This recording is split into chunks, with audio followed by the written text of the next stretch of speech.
Randy Morganson was an experienced backcountry ranger, having worked 28 seasons in Sequoia and Kings Canyon National Parks. He had explored the high Sierra wilderness more than any other ranger, and he took his job very seriously. And on July 21st, 1996, Randy left a note on his tent saying that he would be away for 2 or 3 days, though the date written on it was June 21st. He set out from near Bench Lake with just his backpack, leaving behind his Smith & Wesson .357 Magnum at camp. Now sadly, Randy never returned, and he was never seen alive again. Randy had had enough. He was done dealing with Swinus americanus, the species of ill-mannered, littering backpackers that frequented and spoiled the pristine beauty of his beloved High Sierra wilderness. As one of the most experienced rangers in the National Park Service, he was determined to put an end to their destructive behavior once and for all. But little did Randy know that this decision would lead him down a dark path full of death, deceit, and ultimately tragedy. Well, okay, those things might be exaggerated, but you get where I'm going here. What began as a noble mission would quickly spiral out of control, ending in something far more sinister than anybody would have expected. But first, we need to understand the geography just a little bit better. The majestic Kings Canyon National Park, located in the southern Sierra Nevada of California, is home to some of the most breathtaking sights. Towering peaks reaching up to almost 14,000 feet, lush meadows beneath them, and wild rivers flowing through it. A true spectacle for the eyes. But that's not all. The park also includes an amazing glacier-carved valley with depths more than a mile deep. I think around 1,600 meters to be exact. And if that wasn't enough, you'll find one of the world's largest stands of giant sequoia trees here too. So it's no wonder so many people come from all around the world to experience such an incredible place. And the Pacific Crest Trail / John Muir Trail is a popular backpacking route that stretches far from the north to the south, traversing the entirety of the national park.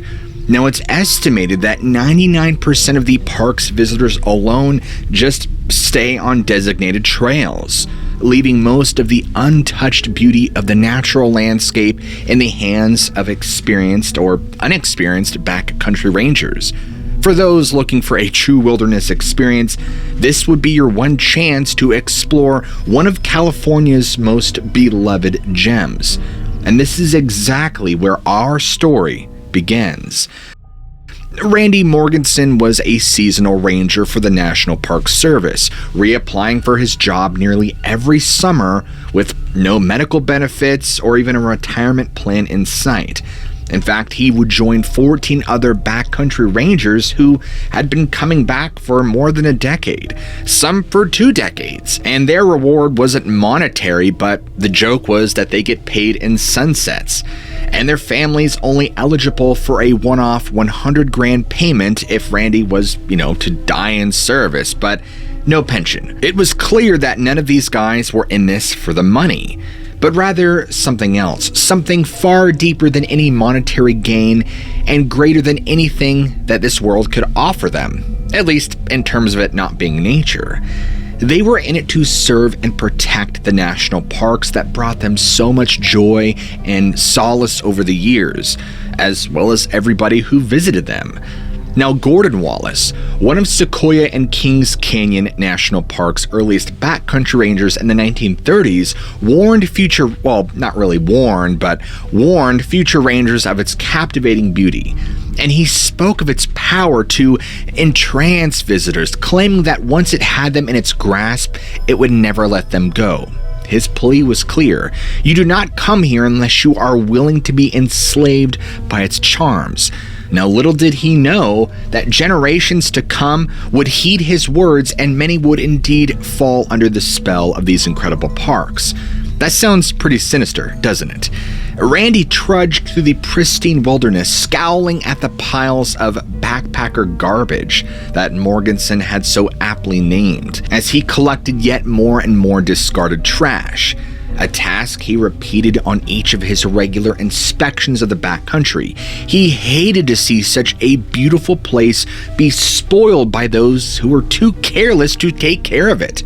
But still, Randy labored on, determined to keep the wilderness clean for future generations. He had written in his 1973 McClure Meadowlog, "All my life, someone had been pointing the way, pushing me this way, and that telling me which road was best traveled. But now I finally had a chance to be adventuresome. I could seek out the path less taken and discover something new. I can find my own mountains without demanding trail signs or sturdy bridges. All I needed to do was look. This feeling of freedom was so liberating. It felt like a birthright that had been denied to me for so long. I could live by whim if I wanted to. This was my one chance to get lost, plunge into a creek, and find an incredible place that nobody else knew about." Now, could this be a possible foreshadowing? Randy had been a ranger for decades and was beloved by many colleagues and visitors. Randy always loved his job, but as the 1996 season approached, he couldn't help but feel dejected. When asked about it, all he could pretty much say was, after all these years of being a ranger, I sometimes wonder if it's even still worth it. Now, it soon became evident why Randy was so downcast. Divorce papers from his wife Judy had arrived in the mail. She used to join him on the adventures into the backcountry, but recently she decided not to go with him. It all started when Randy had an affair with a fellow ranger called Lolinus. Now he was paying the price. Randy had to find a way to pick himself back up, carry on with the job he'd always loved so dearly, and he knew it wasn't going to be easy, but he was determined to make it work. Randy had been feeling off lately. He confided in a close friend that he had thoughts of suicide. Now again, this all might be foreshadowing to what happens. And that fateful day on July 20th, 1996, Randy had radioed his colleague and his wife asking some small questions. They thought it was just him wanting to talk, but after their brief conversation ended abruptly with Randy saying, "I won't be bothering you two anymore," no one ever saw him alive again. The next day, he left his camp without a trace. The mystery of what happened to Randy has haunted the community ever since. Was it an accident? Was there foul play? Was it a suicide? Was this some altercation gone wrong? Was it aliens? Nobody knows for certain what caused his disappearance, but the unanswered questions do remain. Randy had always been known for his environmental conservatism, but when the rain came in late July that year, nobody knew where he was headed. A Rick Sanger, just a second-year backcountry ranger, felt pressure to find him. He would hike through the night to Randy's duty station at Bench Lake and found an ominous note confirming that Randy was overdue from a cross-country patrol. On July 25th, 1996, Ranger Rick Sanger reported Randy missing. Anxiety filled the air as everybody wondered what had happened to their veteran mentor. The incident commander, Randy Kaufman, had instructed the Rangers to uncover any clues they can find from Morganson's logbook in order to determine where he had gone. He then called for a secret ballot amongst them that would assign each segment of the search area a POA, which is probability of area, and then a row, which is rest of the world probability, if Randy was somewhere outside the designated search area. Each ranger was required to allocate percentage points for 16 segments plus the row segment that added up to 100 points. No ranger could assign a 0 for any area. This decision sparked off one of the most intense and emotionally draining search and rescue operations in National Park Service history. as everybody involved was determined to bring back one of their own. The stakes were high, and all hope was pinned on the Rangers to find Randy before it was too late. The Rangers worked tirelessly day and night, sacrificing their own sleep in order to comb the area for any sign of Randy. Working against time, they scoured every corner, every crevice, every nook and cranny, pushing themselves to their limits. And as the days began to pass with no leads in sight, morale amongst them began to drop, and their spirits sank. Randy had been missing for nearly a week when the search and rescue team had their last hope of finding him. Nearly 100 rescuers combed through 80 square miles of wilderness, with sections ranging from 500 to 7,000 acres. Each one voted for their chances on the POA scale, and the Bench Lake Basin area led the way at 26.2%. Marion Lake and its surrounding circuit were a close second, with 19.2%. All except for Ranger George Durkee assigned the lowest POA to the ROW option, as he knew of Randy's depressive state of mind. The rescuers were in a state of dread as to what they would find, or even if Randy wanted to be found at all. Short of his disappearance, his radio had gone dead, forcing him to hike to another station for a replacement. Now, with this in mind, and knowing what dangerous terrain he was in, the rescuers raced against time to find him. But would they be too late? Randy had been a part of the Park Service for many years at this point, but one day, he suddenly disappeared without any sign at all. The special investor employed by the Park Service found out that Randy had recently been threatened with violence on not one, but two separate occasions. But neither of these individuals could be held responsible for Randy's disappearance, as they both had alibis. Speculation ran wild. Did he just up and leave? Was he looking to start a new life elsewhere? I mean, he had motives. With the divorce and the affair, and now the two threats of violence, we don't know. But the search leader anxiously studied the computer printout, which provided basic information about the effectiveness of each segment that had been searched: air, foot, dog, and horse. This was made possible thanks to CASI, which is also known as Computer Aided Search Information Exchange, or CASIE, a computer program designed to make search and rescue operations much easier and far more efficient. As the leader crossed off the search segments that had been cleared, he prayed to find his quarry before they managed to exit or re-enter an area already swept through. But while they had covered plenty of surface land with their efforts, they were still in the dark as it came to underwater locals, underwater caves, and beneath rock slides. Would they ever find Randy? Time was running out. He had been missing for days, and the search party was becoming increasingly desperate. Their hopes would raise every time they think they get a clue when they're hot on a trail, and then they'd be let down because it wasn't what they thought, and it led to a dead end. The FLIR helicopter finally spotted a campfire burning on a hillside, but there were no sign of anybody around it. Still, they did not give up. They kept looking until the search had to be called off without any trace of Randy or his body. In their despair, they could only hope he was still alive somewhere out there. Now, Judy Morganson eagerly opened the letter that had been delivered to her home in Sedona, Arizona. Her heart would sink as she saw the postmark. 2 days after her husband Randy had gone missing from his job at the National Park Service, with no postal service in the area, Judy couldn't understand how Randy could have sent this letter, adding further confusion and suspicion as to why he would have left so abruptly. Was he really starting a new life away from the NPS, or was something else going on? She couldn't figure it out. The search for Randy had gone on for 13 days. Helicopters scanning the horizon, dog teams combing the woods, dozens of volunteers scouring every inch of the land. But nothing was found, not a single trace. It seemed as though he'd vanished into thin air. And finally, in early August of 1996, with heavy hearts and shaking heads, the official search was called off.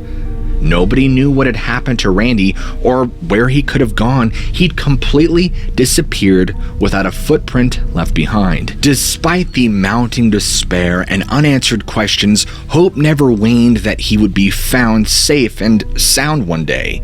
As weeks turned into months and months stretched into years, his family prayed they would soon get some sort of closure on what had become of Randy.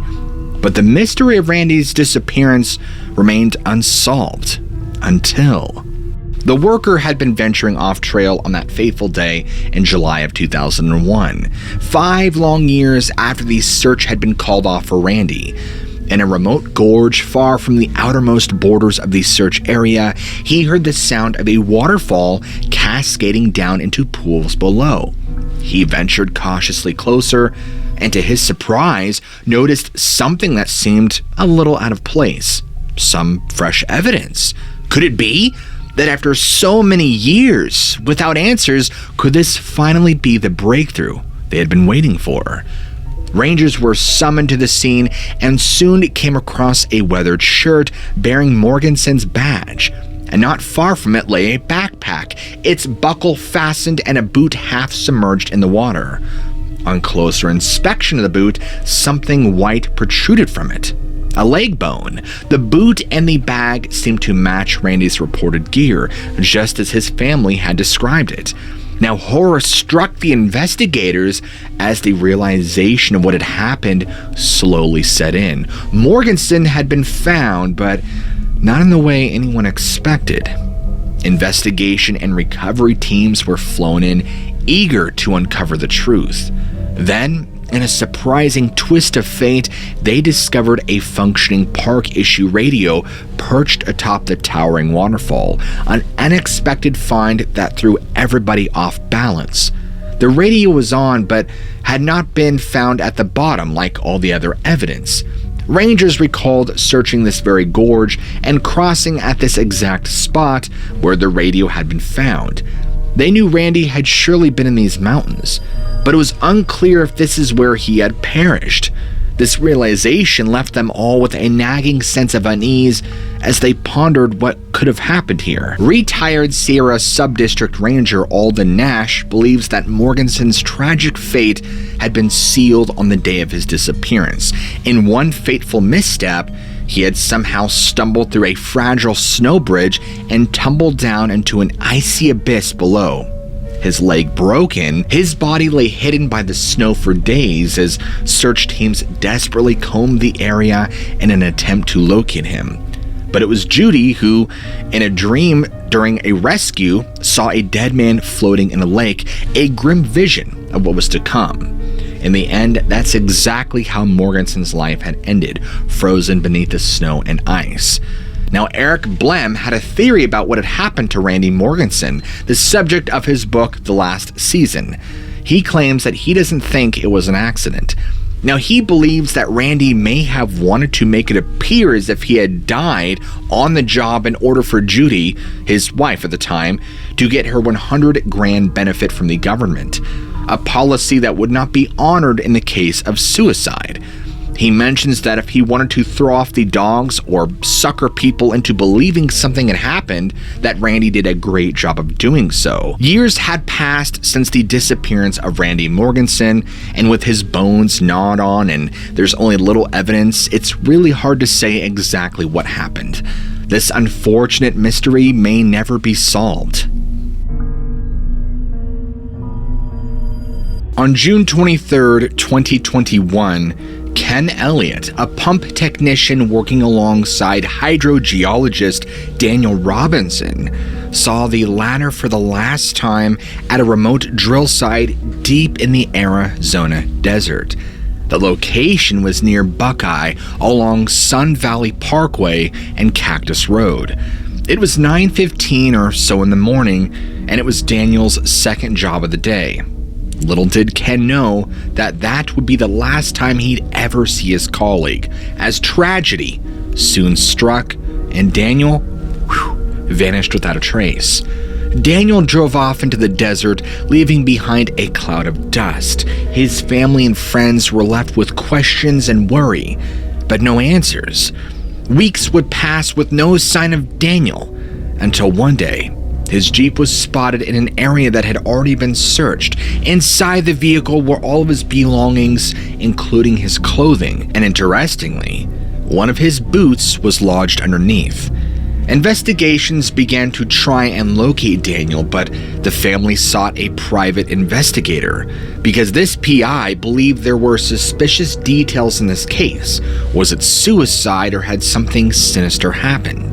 The search for Daniel continued with no answer in sight. With each passing day, their hope gradually faded, and they were left only with the feeling of a mystery unsolved.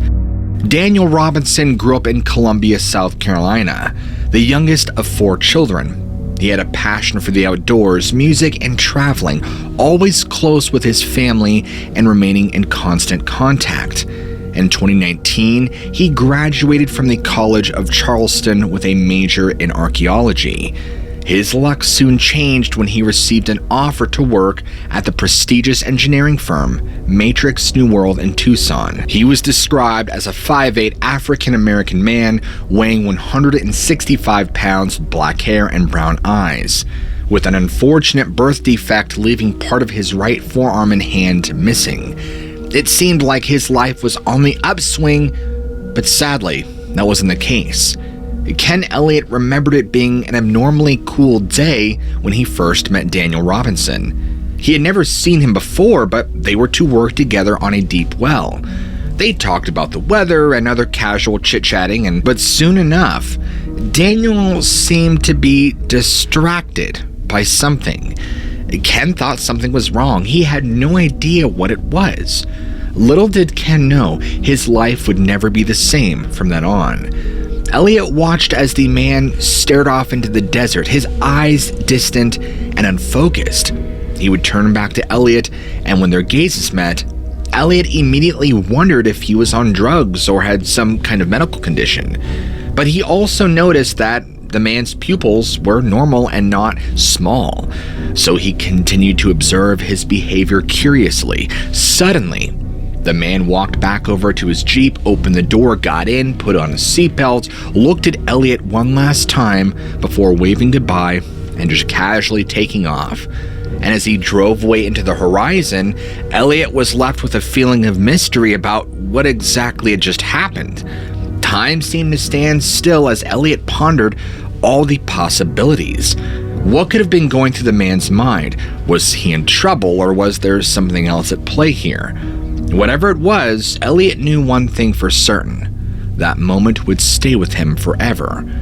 On that day, Elliott watched as his colleague, Daniel Robinson, drove away in his blue Jeep Renegade.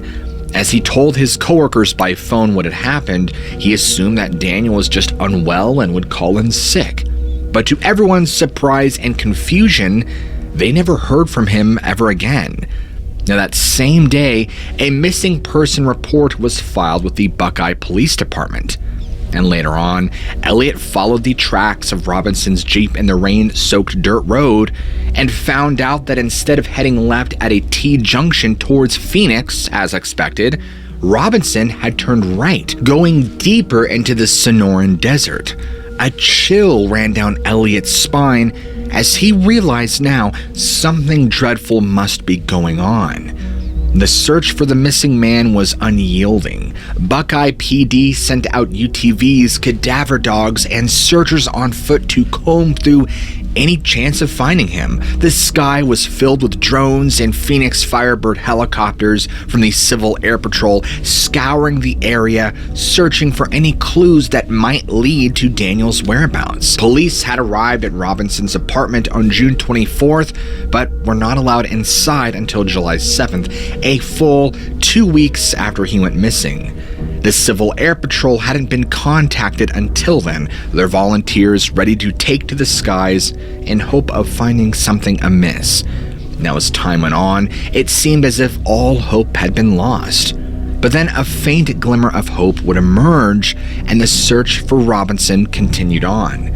The family of Daniel Robinson crisscrossed the country, traveling from their homes on the East Coast to Arizona in search of any trace of their missing son. With help from the local police, they combed through a square 70-mile area, desperate for any clues that could lead to their son. Detectives had been able to obtain a ping from Daniel's phone, but weren't able to track it as the device was either switched off or out of range. After going through his call records, it became very apparent he had not made any calls or text since leaving his job site. And using all available resources, financial and phone records included, BPD detectives working alongside Daniel's family members still couldn't find anything which would aid in locating him. Those closest to him reported that he had been behaving strangely leading up to his disappearance, but added that there is no indication that he wished to harm himself or leave the area. And numerous mine shafts were investigated without any luck. Still, Daniel Robinson's whereabouts continued to remain a mystery. Even months of searching turned up nothing. Nobody has seen or heard from him since.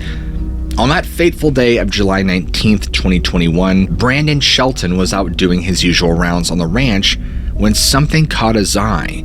It appeared to be a 2017 Jeep Renegade with license plate NLA2CMA at the bottom of a ravine. As he got closer, he gets a heavy feeling that overcomes him. Could this be the car belonging to Daniel Robinson, who had been missing for almost a month to the day?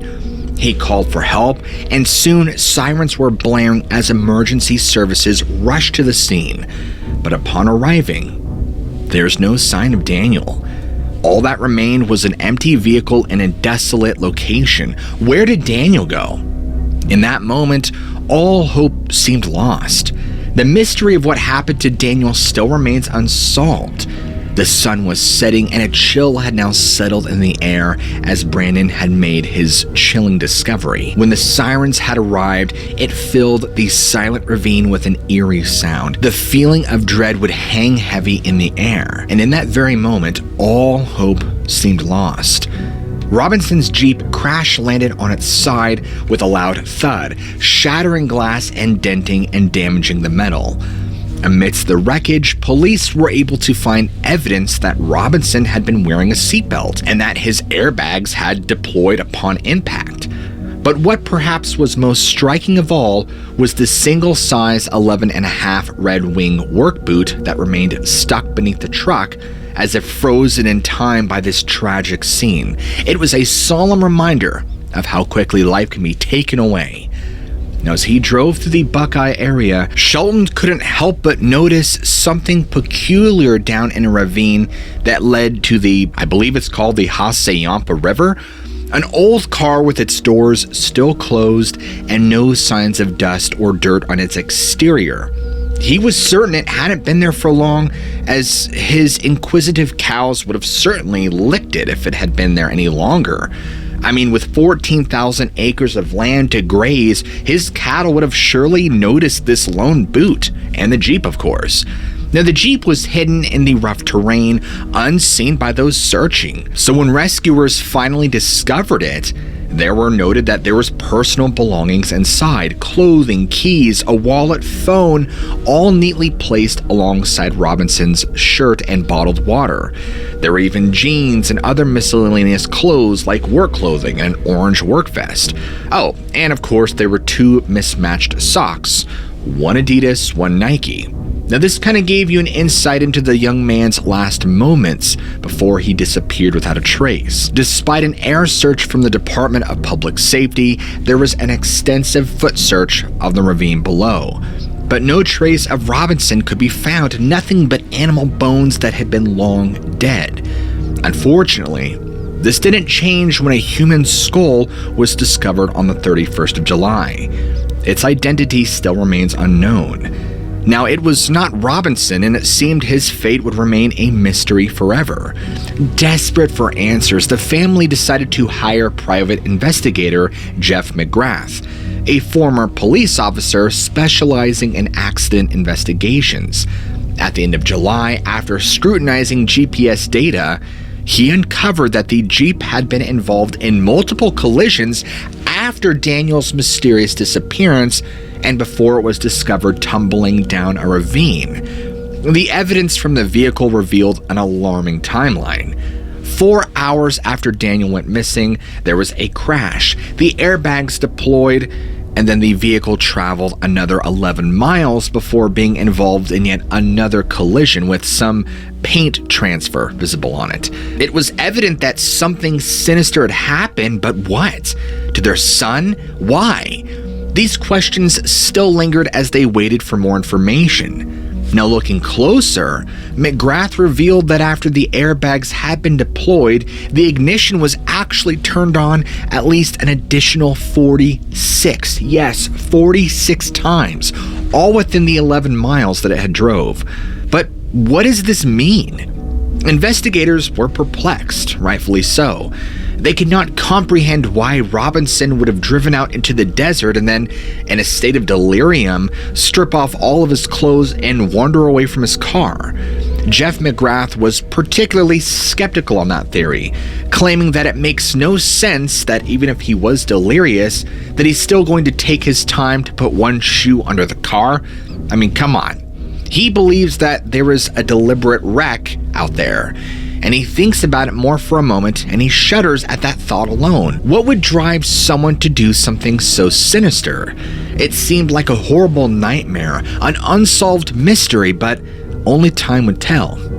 Daniel Robinson had been working as a delivery driver for Instacart when he met a woman named Caitlin. He dropped off an order at her home, and after she and a friend had clearly been drinking and were inebriated, she invited him inside, where apparently they hit it off and exchanged numbers.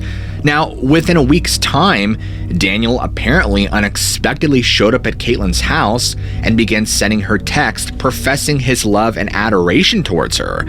Rightfully unsettled by his sudden appearance and his professing his love, Caitlin attempted to politely rebuff him. However, Daniel did not take the hint. He refused to accept this rejection and would come back again, asking if Caitlin hated him. She repeated her wishes for him to leave her alone, but it took 15 hours before Daniel finally responded with his very last text. Now, 18 hours after that, the man disappears without a single trace. McGrath thought of the stranger driving off, and he couldn't help but shiver at the thought of what could have possibly happened. And he soon learned that his fears would come to fruition, realizing reports that a vehicle was found crashed multiple times before resting at the bottom of a ravine. But it didn't stop there. McGrath also discovered another black Nike sock 3 miles away in the desert. This discovery only added to his suspicions. This case was more complex than it appeared on the surface. As much as he wanted answers, all McGrath could do now was wait. Roger Cawley Robinson was absolutely devastated when his beloved brother, Daniel Robinson, disappeared without a trace.